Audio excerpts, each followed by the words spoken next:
नमस्कार, प्रभा साक्षी news network और आप सभी का स्वागत है।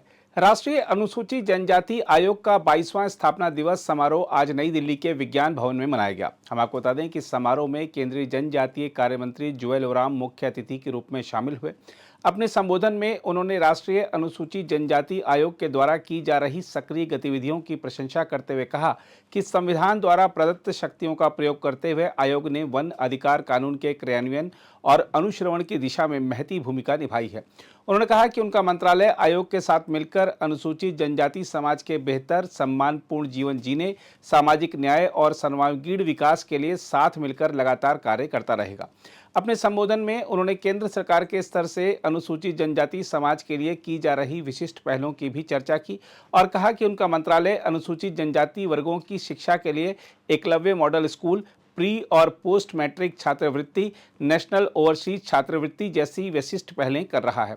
इसके अलावा एक विशेषीकृत विकास योजना की दिशा में केंद्र सरकार ने देश भर के जनजाति समाज में से कुल 75 ऐसे समुदायों को विशेष रूप से कमजोर जनजाति समूह के रूप में चिन्हित किया है। बिकॉज ऑफ आइसोलेशन, तो इसलिए आपका ये जो शेड्यूल ट्राइब महाराष्ट्र में क्या है, एक तहसील में एक आदमी ट्राइबल है तो दूसरा तहसील में वो नहीं हो सकता है।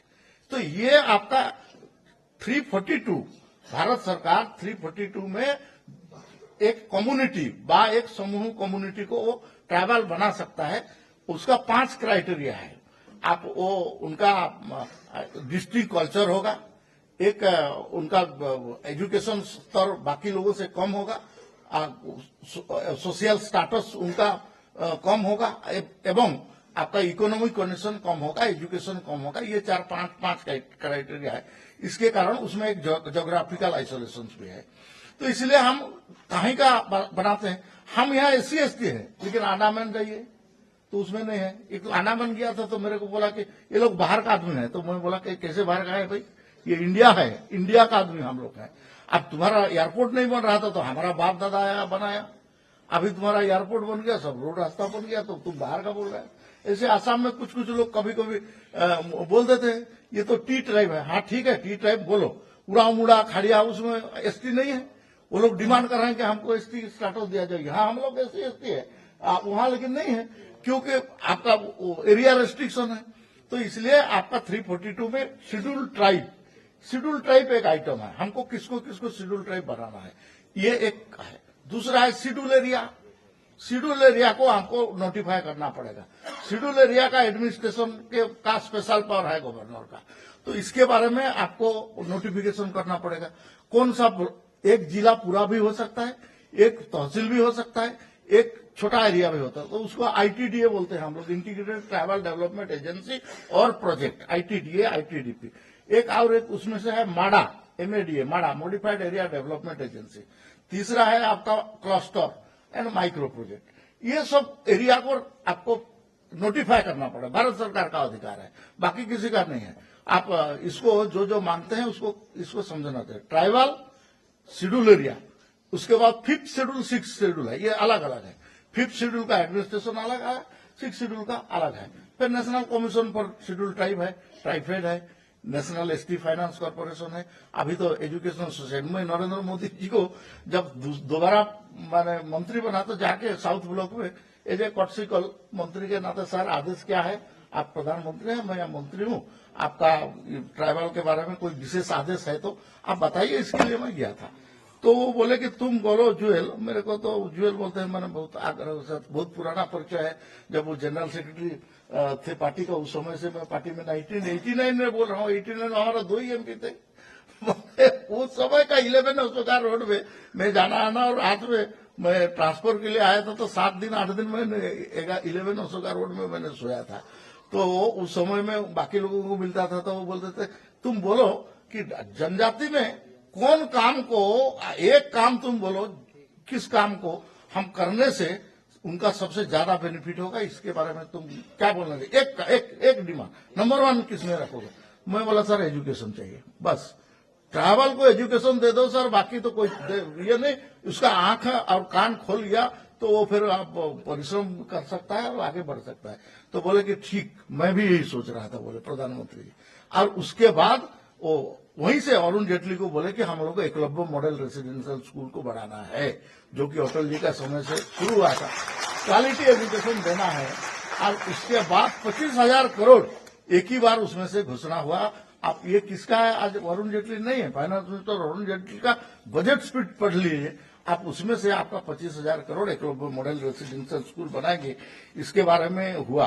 अभी तो बहुत सारे प्रोग्राम लॉन्च हो गया। प्रधानमंत्री जी पीएम जनमन लॉन्च किए हैं, धरती आबा उत्कर्ष ग्राम योजना है, सिकिल सेल उन्मूलन के लिए है, लाइवलीहुड है। आप अंदाज कीजिए, जो धरती आबा में 63,000 गांव को हम करेंगे कंप्लीट सेचुरेशन, 25 मंत्रालय उसमें आपका काम करेंगे और 17 इंटरवेंशन उसमें से होगा।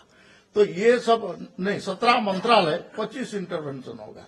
और इसमें से आपका 1.5 लाख करोड़ रुपया, उसमें से नहीं, 1,79,000 करोड़ रुपया उसमें से खर्च होगा।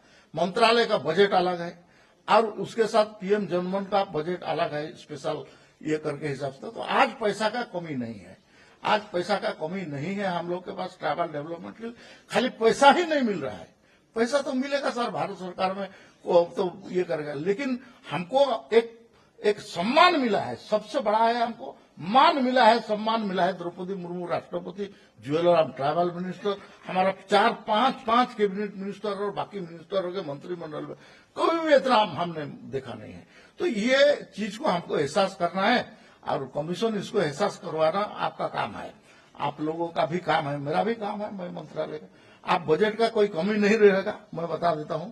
मंत्रालय का और से कमीशन को फंक्शन करने में, चलने में, बाकी सब करने में कोई कमी नहीं रहेगा। गोयल जी कोई चिंता मत कीजिए, उसमें कोई कमी नहीं।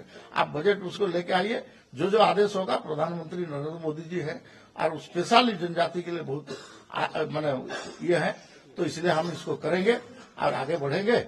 मैं थोड़ा लेट आया कैबिनेट के कारण, क्या क्या आप लोग भाषण दिया है उसको मैं देख लूंगा, पढ़ लूंगा, बाकी सब रिकॉर्डिंग करके उसको कर लेंगे। लेकिन आपने इतना संख्या में आया है, खास करके जो स्टूडेंट आए हैं, पढ़िए आप। Reading makes a man wise man, speaking makes a man ready man, but writing makes a man perfect man. तो राइटिंग इतना आसान नहीं होता है। Reading makes a man wise man, जो बहुत पढ़ेगा उसको बहुत ज्ञान होगा, लेकिन वो खड़ा होकर भाषण दे देगा, ये संभव नहीं है। मैं तो पहला बार आडवाणी जी के साथ भाषण दिया तो मेरा पैर थरथरा रहा था। कुछ लोग देखे, भाई तू तो बड़े, ऐसा लगा था गिर जाएगा।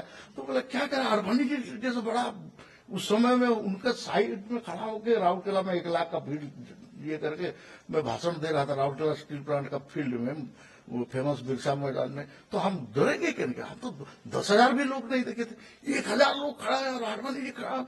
अब उसके बाद मेरे को भाषण, विधायक था मैं उस समय, भाषण देने को बोलता हूँ, मैं थरथराऊंगा नहीं, तो मैं थरथरा रहा था। लेकिन आज आपको लगता है कि जेल और हम कहीं भाषण देने में speaking makes a man ready man, but writing makes a man perfect man. लिखिए, पढ़िए, ज्ञान अर्जन कीजिए। आप इंफॉर्मेशन इज पावर, इंफॉर्मेशन, जिसका पास जितना इंफॉर्मेशन है वो किसी को भी हुक कर सकता है, किसी को भी कुछ बोल सकता है। तो इसमें हम आगे बढ़े, हम साथ में हैं आपके साथ। मैं तो सब क्या है मेरा जीवन में, मेरा ग्रैंडफादर और बाकी लोग महुआ, अचार, वो मैंने तेतर मांझी का ये सीजा हम लोग खा के आए। वो बोलते वो भी नहीं मिलता था उस समय में। हमको तो माड़ुआ रोटी ये लोग तो भड़का दिया उस समय में, माड़ुआ रोटी साला कितना खाएगा, कोदो कितना खाएगा। आज पता चल रहा है कि माड़ुआ, कोदो ये सब मिलेट मिशन चला रहे हैं। इसमें ये खाने से कभी आपका डायबिटीज नहीं होगा, माल न्यूट्रिशन नहीं होगा। आप ये साग पात ये सब खाने से कभी आपका पेट खराब नहीं होगा। ये सब था, लेकिन हमको उल्टा सीधा पढ़ा दिया अंग्रेजी इधर करके। हम ये हो गए, फिर आ लोग ट्राइबल हो गए, फिर वापस हम लोग के पास आ रहा है, फिर आपके आके काम कर रहे हैं। तो हम तो मजदूरी किया है। मैं तो ट्रक में मुरुम बेलचा लगा के किया है, हम तो चौका खोड़ा है, हम तो मजदूरी किया है। वो जो आप जिसको लेबर कुली बोलते हैं वो सब मैंने किया है। आपको पैसा कहाँ मिलता था उस समय? आप एक रीम कागज गिनने के लिए हम तो तरस रहे थे। हमको हमारा अच्छा कॉपी बुक मिल जाए, पूरा किताब कहाँ मिलता था। एक टेस्ट पेपर का कॉपी मिल जाए तो कितना ये होता था। हम उसके लिए आज तो तुम लोग क्या है, गूगल में जो बोलते हो सब मिलता है सब। तो या आज का भी सुविधा है।